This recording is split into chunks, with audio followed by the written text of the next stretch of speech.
दरवाजा ही खुला छोड़ रखा है। कितनी बार बोला इन बच्चों को दरवाजा बंद करके रखो, सुनते ही नहीं है। मस्ती कर रहे होंगे कहीं। कहाँ हो दोनों? पृथक,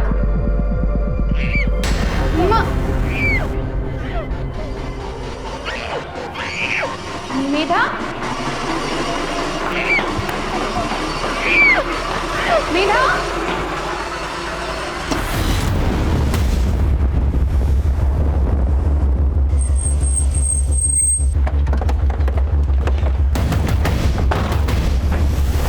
बेटा तू कुछ बोल क्यों नहीं रही? सर ऊपर।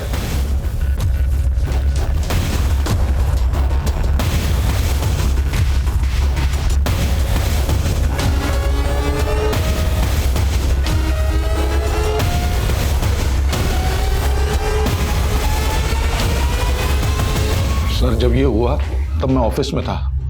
मेरे बेटे ने फोन करके मुझे बताया। बेटा आपने पापा को फोन किया था?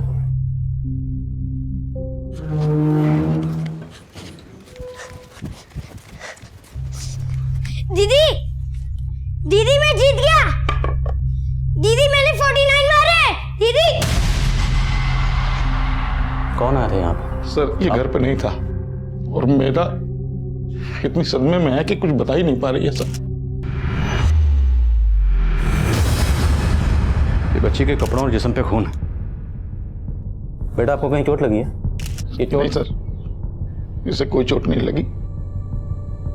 दरअसल ये अपनी माँ की लाश के साथ लिपट के रो रही थी तो खून लग गई। कोई लूट? नहीं सर, अभी तक ऐसा तो कुछ नहीं लगा। कौन कर सकता है ऐसा? आपको किसी पर शक है? कोई ऐसा जो ये कर सकता? कुछ समझ नहीं आ रहा साहब। सुनील जी, बच्ची को हॉस्पिटल लेके जाइए।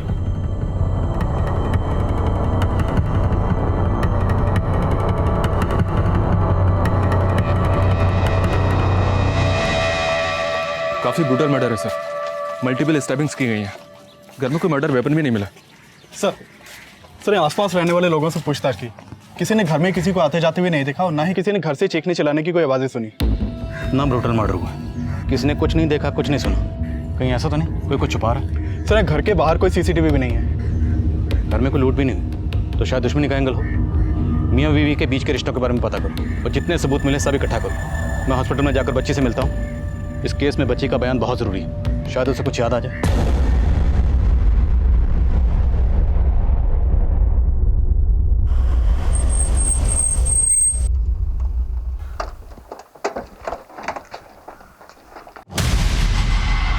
ये क्या कह रहे हैं आप? ऐसा मत बोलिए, ऐसा कुछ नहीं हो सकता। डॉक्टर बच्ची कैसी है? सर बच्ची के साथ रेप हुआ है।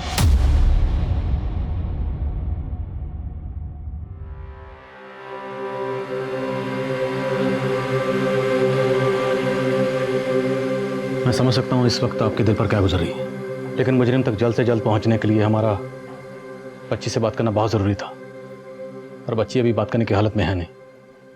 तो आप बताइए, जहन पर जोर डालिए, क्या कोई ऐसा था जिसकी आपकी बीवी या बच्ची पर बुरी नज़र थी? नहीं, ऐसा तो कभी महसूस ही नहीं हुआ कि ऐसा कुछ हो जाएगा। कुछ समझ में नहीं आ रहा सर।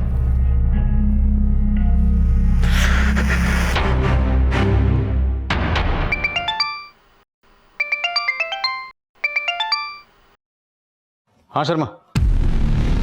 सर रतन गैस एजेंसी की यूनिफॉर्म की एक शर्ट मिली है जिसपे खून लगा हुआ है। रतन गैस एजेंसी? जी हाँ सर, और ये खून काफी ताज़ा लगता है।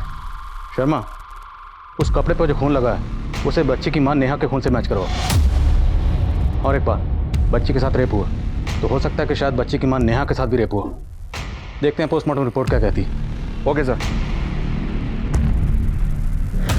सुनिए जी, क्या आपकी जान पहचान का कोई रतन गैस एजेंसी में काम करता है? रतन गैस एजेंसी? जी। नहीं सर, कोई पहचान वाला तो कोई नहीं। क्या बात है सर? आपके घर के पास एक कपड़ा मिला है रतन गैस एजेंसी का जिस पर खून लगा हुआ। सर जान पहचान का तो कोई नहीं है, लेकिन सिलेंडर वहीं से आता है हमारा। आज सुबह ही नाश्ते पे हम लोग बैठे थे तो पृथक ने ये क्या ब्रेड? मम्मी मैंने आपको आलू के पराठे बनाने के लिए बोले थे और आपने ब्रेड बटर दे दिया। अब मैं नहीं खाऊंगा। अभी यही खाना पड़ेगा क्योंकि गैस खत्म हो गई हीरो। गैस खत्म हो गई? अरे दोनों सिलेंडर खत्म हो गए क्या? मैंने आपसे कहा था ना गैस बुक करवा दीजिए, तो आप फिर भूल गए। अरे लेकिन मैंने तो करवा दिया था ना। अरे पर आई तो नहीं ना। कहीं ऐसा तो नहीं सर कि डिलीवरी देने वाले ने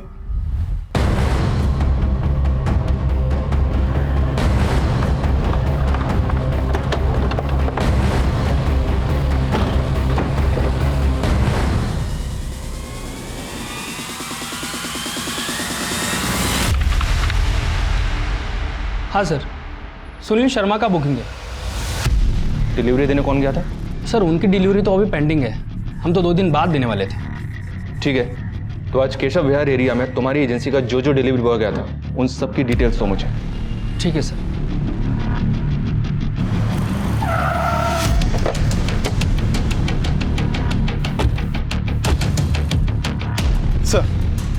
सर शर्ट पे मिला ब्लड मेधा की माँ के ब्लड से मैच करता है और हमने रतन गैस एजेंसी में काम करने वाले उन चारों लड़कों को उठा लिया है जो उस दिन केशव विहार और उसके आसपास के एरिया में डिलीवरी करने गए थे। सर चारों अंदर लॉकअप में हैं।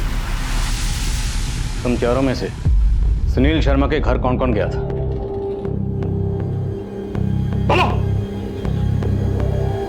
सर सुनील शर्मा के घर का सिलेंडर हमें डिलीवरी करने को नहीं मिला था सर।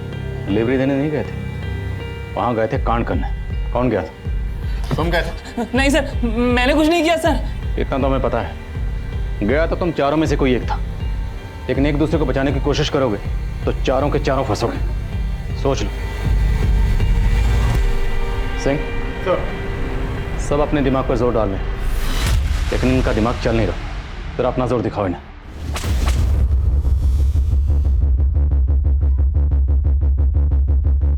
बेटा इनमें से कौन था? कोशिश करो पहचानने की।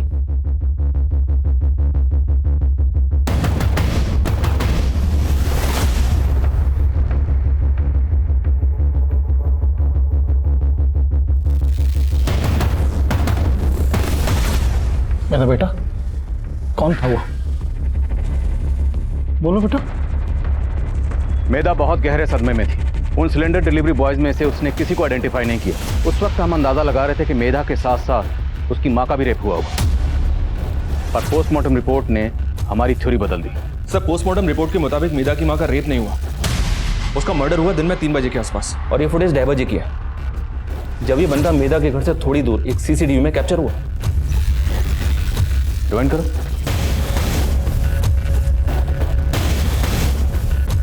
पॉज करो। इसने रतन गैस एजेंसी की शर्ट पहनी हुई है। जी हाँ सर, लेकिन इसकी कद काठी रतन गैस एजेंसी के डिलीवरी बॉय से काफी अलग है। उन सभी की एलिबाई चेक की मैंने सर, उस दौरान वो दूसरे एरियाज में थे। तो फिर ये कौन है?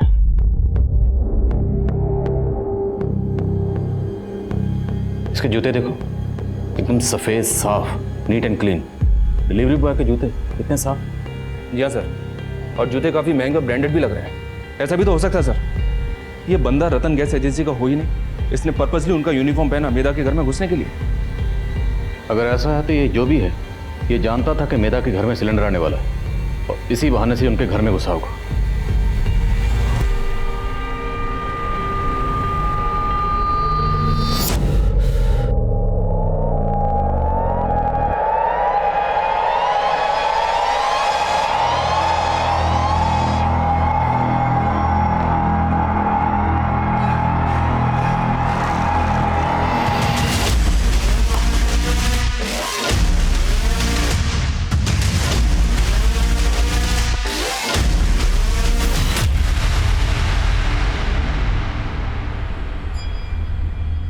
बोलो बेटा, कि यही है जिसने आपकी मम्मी को मारा था?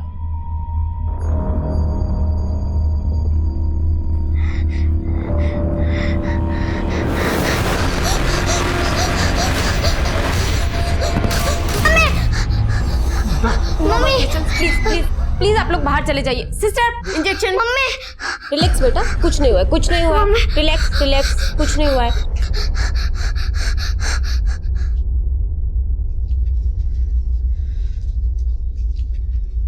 ये है मैडम जी दुकान, एकदम प्राइम लोकेशन पर है, और आजू बाजू देखिए मोहल्ला भी है हरा भरा। तो अच्छी खासी चलेंगी। मैं भी ताला खोल के दिखा। अरे भी चाबी भूल गया मैं। अब 2 मिनट रुकिए, मैं जल्दी से चाबी लेके आता हूँ। भैया थोड़ा जल्दी, बच्चे घर पर अकेले हैं। बस यूं गया और यूं आया, बस 2 मिनट।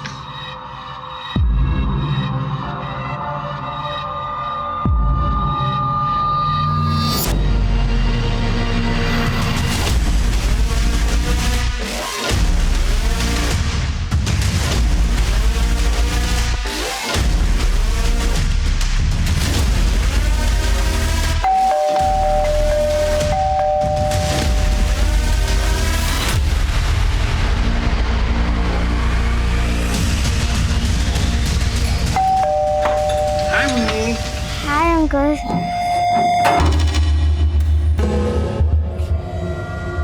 मम्मी कहाँ है? अरे बेटा, मम्मी आपकी दुकान देखकर मार्केट चलेंगी, तो उन्होंने मुझसे कहा कि आपको उनके पास छोड़ दूं। चलो, मम्मी वेट कर रही है। हाँ चले, चलो। हाँ।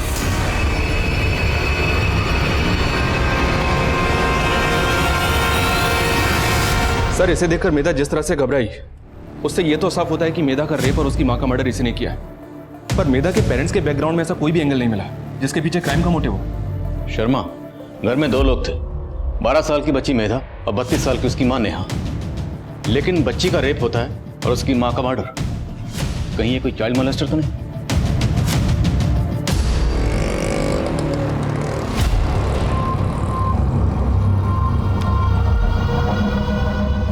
अंकल, आपने तो बोला था कि मम्मी ने मुझे मार्केट में बुलाया, पर आप मुझे कहाँ लेकर चल रहे हो? अरे बस पहुंच ही गए बेटा, हम पास में ही हैं यहाँ पर। चलो चलो।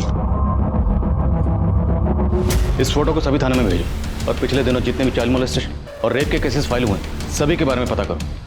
हो सकता है कोई सीरियल चाइल्ड मोलेस्टर हो और हमें उन केसेस से इस तक पहुंचने की कोई लीड मिल जाए। Right sir.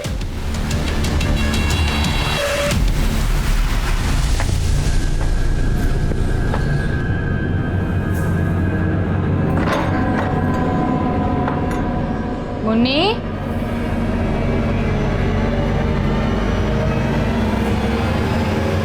मुन्नी, मुन्नी। भाई साहब, आपने मुन्नी को देखा क्या? नहीं। मुन्नी, बेटा आप लोगों ने मुन्नी को देखा कहीं पर? नहीं। मुन्नी। अंकल, आप मुझे बेवकूफ बना रहे हो। यहाँ पे कहाँ है मार्केट? मैं जा रही हूँ। भाई साहब, आपने एक छोटे बच्चे को देखा क्या?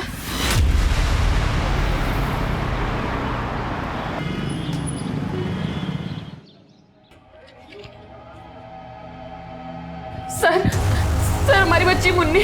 आराम से बताइए क्या हुआ? सर, हमारी बेटी मुन्नी, सर वो कहीं मिल नहीं रही है सर।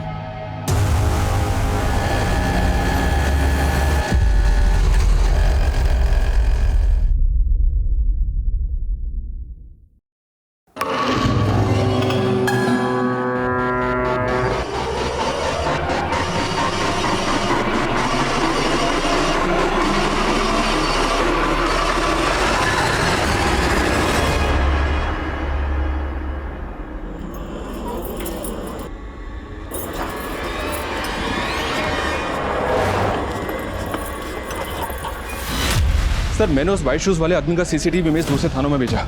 उससे रिलेटेड तो कोई भी अपडेट सामने नहीं आया, पर उन थानों से भी चाइल्ड मोलेस्टेशन और रेप के ऐसे कई केसेस सामने आए हैं जो अभी तक सॉल्व नहीं हुए हैं। एक खास बात और है सर, इन सभी केसेस में वारदात थर्सडे को ही हुई है। थर्सडे को? ये बच्ची मेधा का रेप और उसकी माँ का कत्ल भी थर्सडे को ही हुआ था ना? जी हाँ सर। मेधा और उसकी माँ के केस के बाद रामनगर थाने से मुन्नी नाम की एक बच्ची का केस भी सामने आया। इस बच्ची के साथ सिर्फ रेप नहीं हुआ सर, इसका मर्डर भी किया गया, वो भी पिछले थर्सडे को ही। ये थर्सडे का कॉमन कनेक्शन किसी सीरियल मोलेस्टर की तरफ इशारा करता है। शर्मा, अभी तक जितने भी केसेस सामने आए सबकी डिटेल पता करो और मैं रामनगर जाकर इस बच्ची मुन्नी का केस इन्वेस्टिगेट कर रही टीम से मिलता हूँ। छोड़ दो ना मुझे, छोड़ दो प्लीज।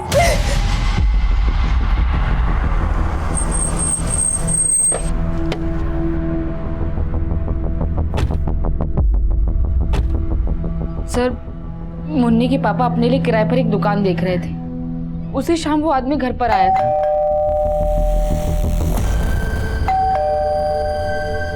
जी कहिए। उसने मुझे बोला कि मुन्नी के पापा ने उसको भेजा है और वो बिजी है तो मैं जाकर दुकान देख लूं। मुन्नी बेटा मैं दुकान देखने के लिए जा रही हूँ, ठीक है? आप दरवाजा अच्छे से बंद कर लो, ठीक है? अभी आती हूँ मैं उसकी बातों में आ गई सर। घर लौटी तो देखा मुन्नी घर पर नहीं है और फिर मुन्नी के पापा ने बताया कि इन्होंने तो किसी को भेजा ही नहीं था। मुझे पक्का यकीन है सर कि उसी आदमी ने मेरी बच्ची के साथ।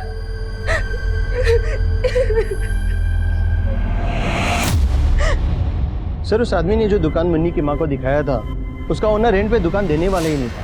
हमने इस एरिया के सारे ब्रोकर्स को इन्वेस्टिगेट करके देखा, हमें लगता है वो आदमी इस एरिया का था ही नहीं।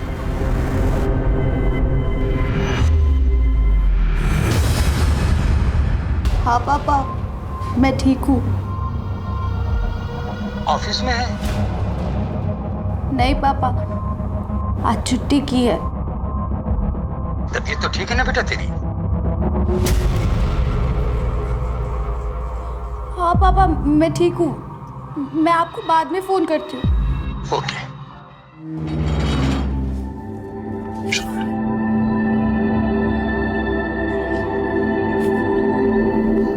बेटा आ जाओ।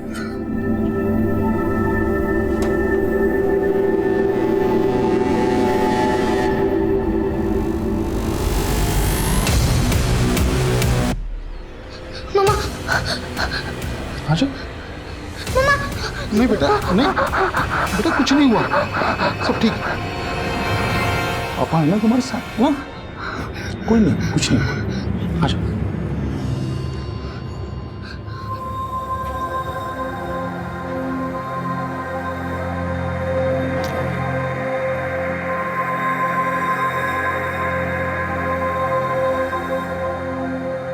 पृथक, मेधा, हम बाजार जा रहे हैं। मेधा सिलेंडर वाला आए तो पहले हमें फोन करना, ऐसे दरवाजा मत खोलना। और पृथक दीदी को घर पे अकेला छोड़ के अभी खेलने मत चले जाना, ठीक है? चलो अब अच्छे से पढ़ाई करो, हम अभी आते हैं।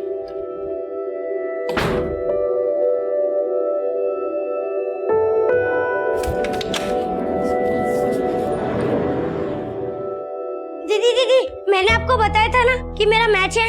मम्मी ने भी बाहर जाने से मना किया है ना, बुलाओ अभी। नहीं नहीं नहीं प्लीज दीदी जाने दो ना, मेरा मैच खेलना जरूरी है। और दीदी प्लीज जाने दो ना, प्लीज प्लीज प्लीज जाने। ठीक है जा, लेकिन मम्मी के आने से पहले आ जाना। पक्का? थैंक्स दीदी, मम्मी को मत बताना। ठीक है मम्मी के आने से पहले आ जाइयो। पृथक सब मेरी गलती है पापा, मुझे नहीं जाना चाहिए था ना पापा। I am sorry.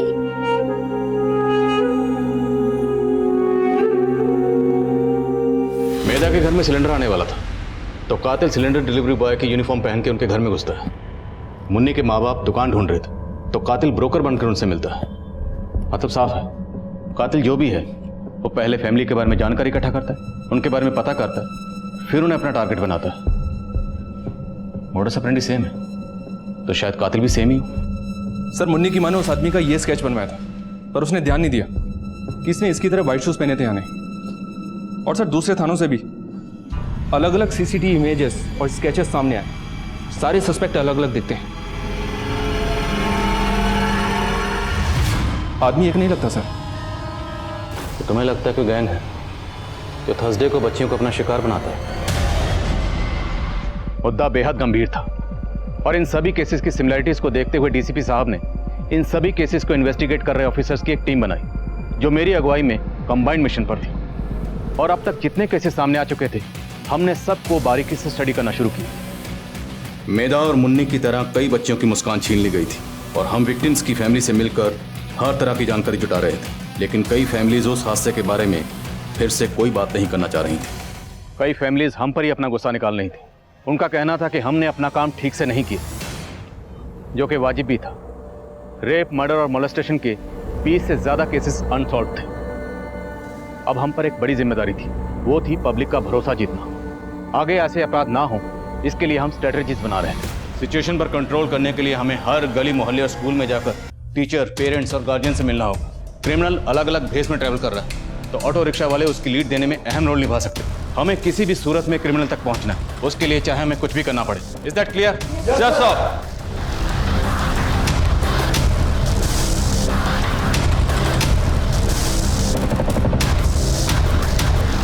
क्रिमिनल से सजग और सतर्क रहने के लिए हमने 10,000 से ज़्यादा पैम्फलेट्स दिल्ली और उसके आसपास के एरियाज में डिस्ट्रीब्यूट करवाए।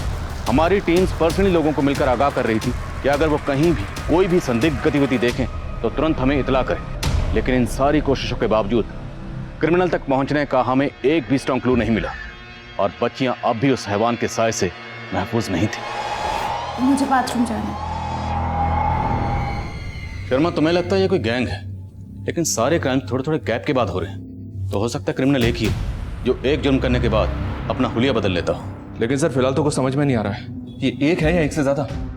अब इसे समझने के लिए हमें भी अपनी तहकीकात का तरीका बदलना होगा। क्रिमिनल विक्टिम को अपना टारगेट बनाने से पहले उसके बारे में सब कुछ पता करते हैं।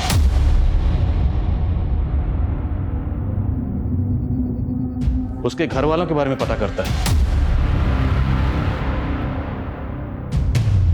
तो जाहिर सी बात है उस एरिया में जाता होगा, घूमता होगा, रेकी करता होगा। एक काम करते हैं, उस फुटेज को एक बार फिर से स्टडी करते हैं। किसी ना किसी फुटेज में कुछ ना कुछ तो ऐसा जरूर कैप्चर हुआ होगा जिससे हमें कुछ क्लू मिल सके। लेकिन सर 20 केसेस हैं और इतना सारा फुटेज मुश्किल है, पर करना तो है। सीसीटीवी के साथ साथ हमें सभी एरियाज के डंप डाटा को स्टडी करना होगा। सारे क्राइम थर्सडे को होते हैं, तो क्रिमिनल एक है या गैंग है जो भी है, लेकिन शायद थर्सडे को उनकी छुट्टी रहती है। तो पता करो ऐसी कौन कौन सी मार्केट्स हैं, ऐसे कौन कौन से ऑफिसेस हैं जो थर्सडे को बंद रहते हैं। हमें सारी कड़ियाँ जोड़नी है। अब हमारा सबसे पहला काम यही आइडेंटिफाई करना है कि वो एक है या अनेक।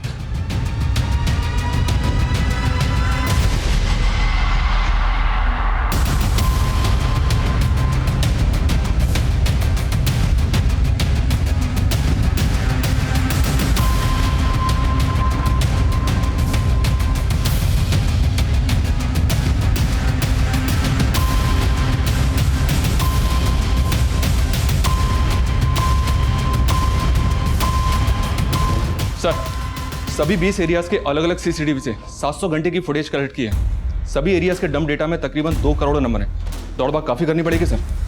क्रिमिनल्स ने बहुत दौड़भाग की होगी, लेकिन शर्मा हमारी रेस तो अभी शुरू हुई और किसी भी सूरत में हमें उनसे आगे निकलना है।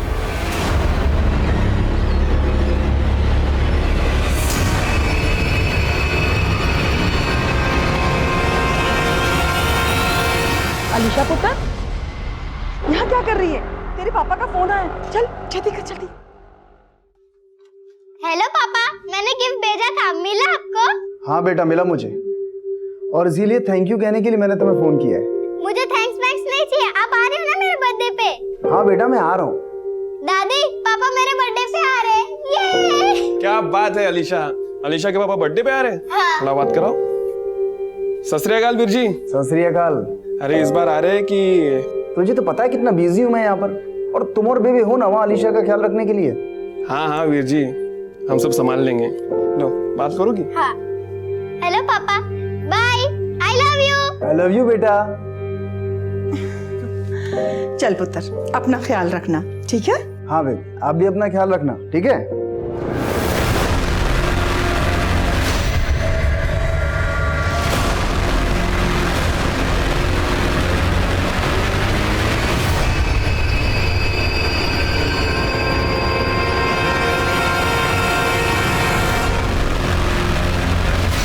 सर सभी 20 एरियाज की तकरीबन 700 घंटे की फुटेज में से हमने कुछ सिलेक्टेड क्लिप्स आइडेंटिफाई किए हैं।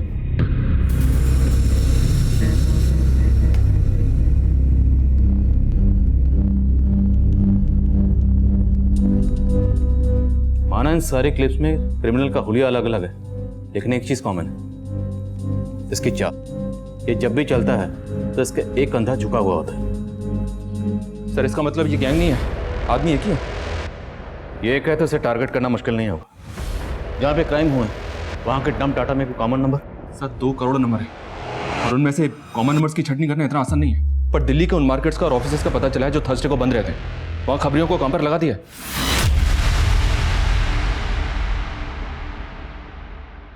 अलीशा पुत्र, क्या हो गया पुत्र? हाँ? क्या? अरे बोल तो सही, क्या क्या हो गया?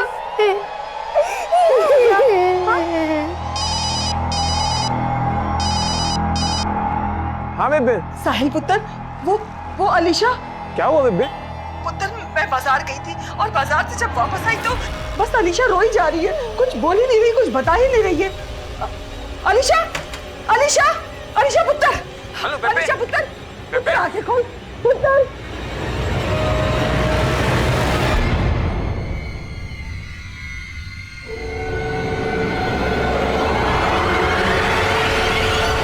डॉक्टर साहब, क्या हुआ अलीशा को? देखिए, अलीशा के साथ रेप हुआ है और हमें पुलिस को इन्फॉर्म करना पड़ेगा। सर सरस्वती विहार के क्लिनिक में एक बच्ची के रेप केस का मामला आया था, लेकिन बच्चे के घर वालों ने उसकी कंप्लेंट फाइल नहीं करवाई।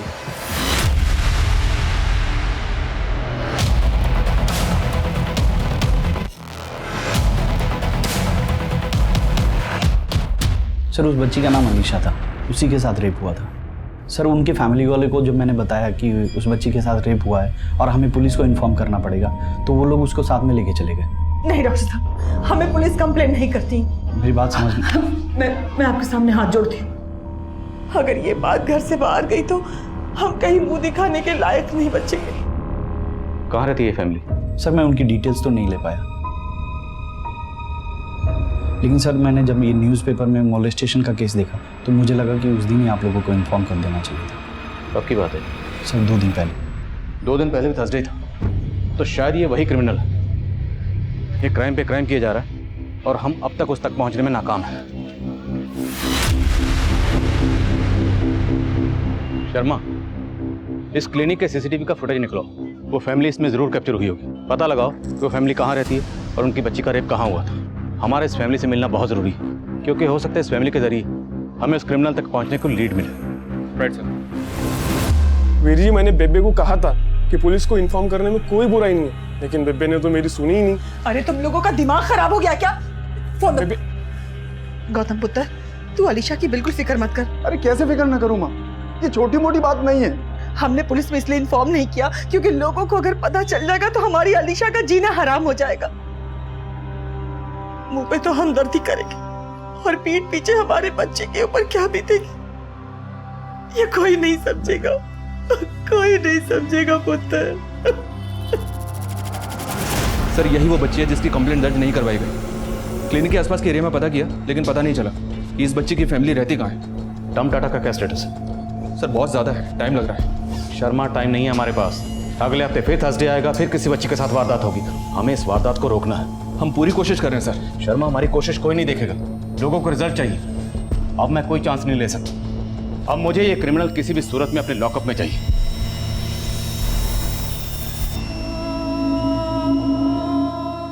बेटा, बेटा रेडी नहीं हुई अभी तक? बेटा, अगर तू पूरे दिन घर पे रहेगी ना तो वो सब कभी भूल नहीं पाएगी। इसलिए बैग लगाओ अपना, यूनिफॉर्म पहनो और स्कूल चलो। दीदी, आपको पता है स्कूल में है ना, अमरूद के पेड़ पर बहुत सारे अमरूद आ गए। आपको अमरूद पसंद है ना? चलो हम दोनों वहाँ पर जाके ना अमरूद तोड़ेंगे। दीदी प्लीज चलो ना, अगर आप नहीं चलोगे तो मैं भी नहीं चलूंगा। प्लीज चलो ना, प्लीज प्लीज प्लीज प्लीज।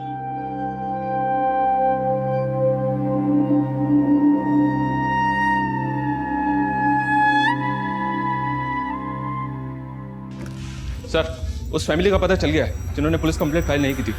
उस बच्ची का चाचा एक शोरूम में सेल्समैन था। एक आदमी ने उसकी पहचान की और उस शोरूम से उसकी फैमिली के घर का एड्रेस मिल गया।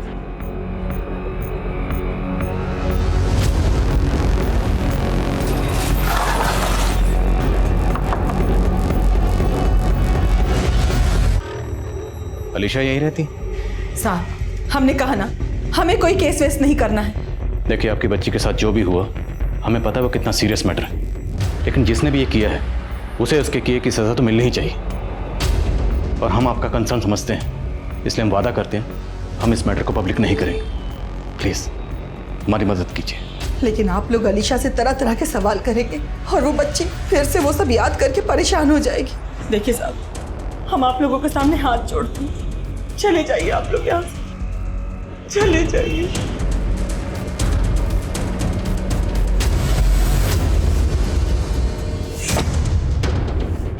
रिया, रिया इधर तो, रिया, रिया इधर तो, रिया, रिया यहाँ पे आओ, रिया। अम्मी आज थर्सडे तो मैं जल्दी नहीं आ पाऊंगा। जी अम्मी, है कुछ मसला थर्सडे का, मैं बताऊंगा बाद में आपको। अल्लाह हाफिज। अरे गुप्ता, जब भी थर्सडे आता है ऐसा लगता है ये टेढ़ी चाल वाला फिर से मात ना दे दे हमको। अरे यार, मैं तो सबसे ज्यादा भरा हूँ। 700 घंटे की सीसीटीवी फुटेज और ये 2 करोड़ फोन नंबर्स का डंप डेटा। इसने जितनी हमारी रेल बनाई है ना, उससे ज्यादा उसकी रेल बनाएंगे, बस एक बार हाथ आ जाने दो। सर, फाइनली डंप डेटा से हमें वो नंबर मिला है जो शायद इसका हो सकता है।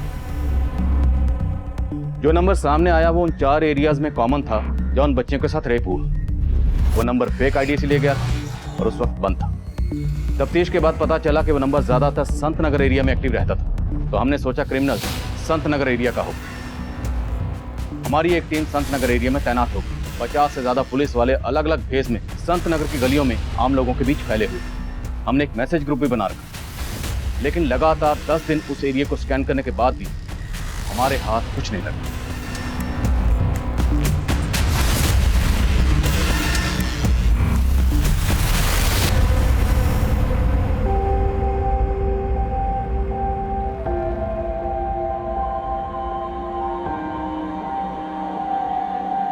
शर्मा, हाँ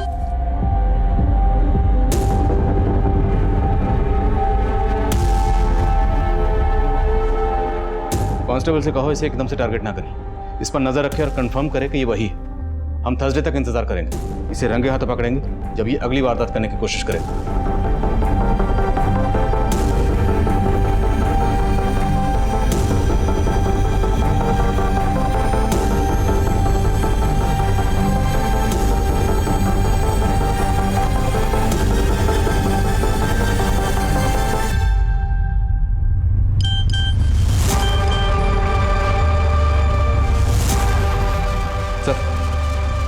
फोटो देखिए।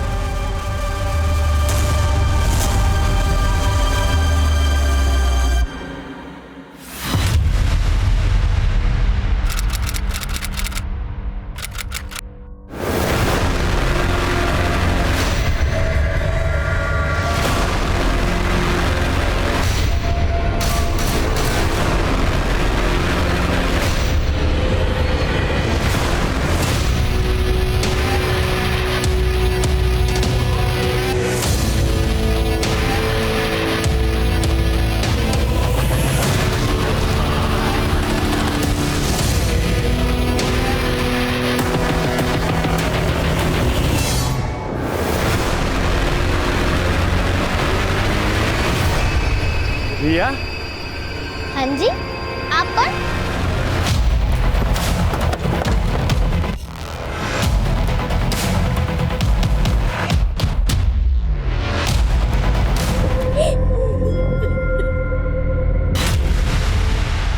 जब आपने उस गैस एजेंसी के यूनिफॉर्म और वाइट जूते के पोस्टर सर्कुलेट किए, मुझे तभी उस पर शक हो गया था, लेकिन तब श्योर नहीं थी। लेकिन जब उसने मेरे साथ, छोड़ना नहीं सर उसको, बिल्कुल मत छोड़ना। जाओ अलीशा को लेकर आओ। अरे क्या कर रहे हैं सब? और आप कहाँ जा रही हैं? ये क्या है ये सब? ये क्या क्या कर रहे हैं आप? अलीशा को लेकर जाना है, उसका मेडिकल करवाना।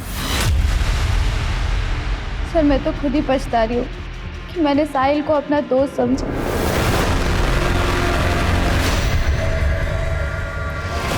रिया?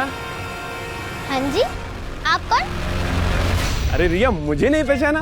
अरे मैं तुमसे मिलने आया था ना, तुम्हारी मम्मी ने मुझे भेजा है यहाँ पर। वो तो मैं यहाँ से गुजर।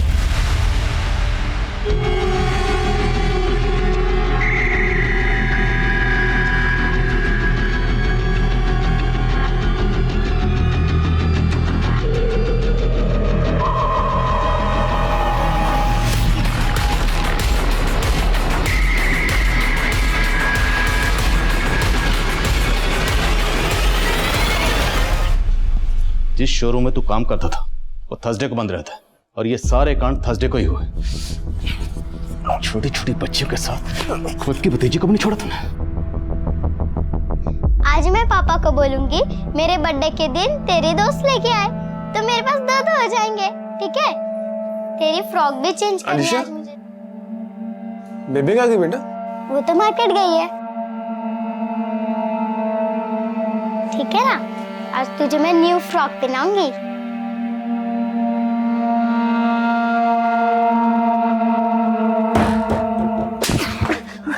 तो अलीशा के साथ बहुत पहले से ही नहीं सर, नहीं, वो जिस तरह से आप लोग मुझे ढूंढ रहे थे तो मैं बाहर कुछ कर नहीं पाया, इसलिए घर में ही छोटी छोटी बच्चियों के साथ। और वो लड़की जिसे तूने उसी के घर में बंदी बनाकर रखा हुआ था, क्यों? नहीं सर, नहीं सर, उसके साथ कुछ नहीं किया। वो तो मेरी गर्लफ्रेंड है। गर्लफ्रेंड? तो उसे उसी के घर में बंदी बनाकर क्यों रखा हुआ था? सर गर्लफ्रेंड तो शौक के लिए बना रखा था, लेकिन वो चाइल्ड पोर्न देखने की गंदी आदत की वजह से मेरा दिमाग खराब हो गया था। छोटी बच्चियों के अलावा मुझे कुछ दिखाई ही नहीं देता था। छोटी बच्चियों के अलावा तुझे कुछ दिखाई नहीं देता था? वो तेरी गर्लफ्रेंड, वो बच्ची थी, हाँ? उसे क्यों बंदी बनाकर रखा? सर उसे मुझ पर शक हो गया था और मैं सोचा कि जब तक सारा मामला ठंडा नहीं हो जाता तब तक उसे बंदी बना के रखो। बाद में उसे भी। हाँ? और कितनी बच्चियों के साथ की ये गंदी हरकत? 3 साल से महीने में 2 या 3 बार।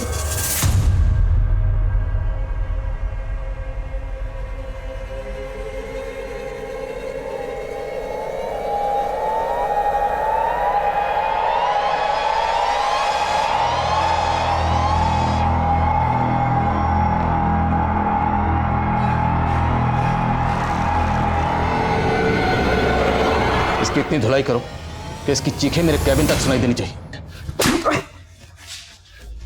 हमने दिल्ली और उसके आसपास के एरियाज में हुए रेप के अनसॉल्व केसेस के डीएनए को साहिल के डीएनए से मैच करवाया तो पता चला साहिल 50 से ज्यादा बच्चियों के साथ रेप कर चुका था। ना सिर्फ रेप बल्कि 5 कत्ल भी कर चुका था। मुजरिम एक के बाद एक जुर्म को इसलिए अंजाम दे पाया क्योंकि वो आपके घर के बाहर रहते हुए भी आपके परिवार की हर जानकारी पर कान गड़ाए हुए था। वो रोजाना आपके आसपास रहकर इस जुर्म की दस्तक दे रहा था, लेकिन ना तो किसी को यह दस्तक दिखाई दी ना सुनाई दी, और इसलिए जुर्म होते रहे। और हैरानी की बात यह थी कि साहिल जो कर रहा था उसकी भनक उसकी मां को भी थी, लेकिन उसने भी कभी इस दस्तक की तरफ गौर ही नहीं की, जिसका नतीजा ये निकला कि खुद उसकी भतीजी अलीशा भी उसकी हैवानियत का शिकार हो गई। कहते हैं कि अगर जिस्म के किसी हिस्से में जहर भर जाए और इलाज नामुमकिन हो तो इससे पहले कि वो जहर पूरे जिस्म में फैले और सवाल जिंदगी और मौत का बने तो जिस्म के उस हिस्से को बचाकर नहीं बल्कि काट कर अलग कर देना ही बेहतर होगा। अब मैं इंस्पेक्टर आदिल खान आपसे इजाजत लेता हूँ, फिर मिलेंगे एक नए केस के साथ। तब तक देखते रहिए क्राइम पेट्रोल दस्तक। मकसद बताना नहीं बचाना है।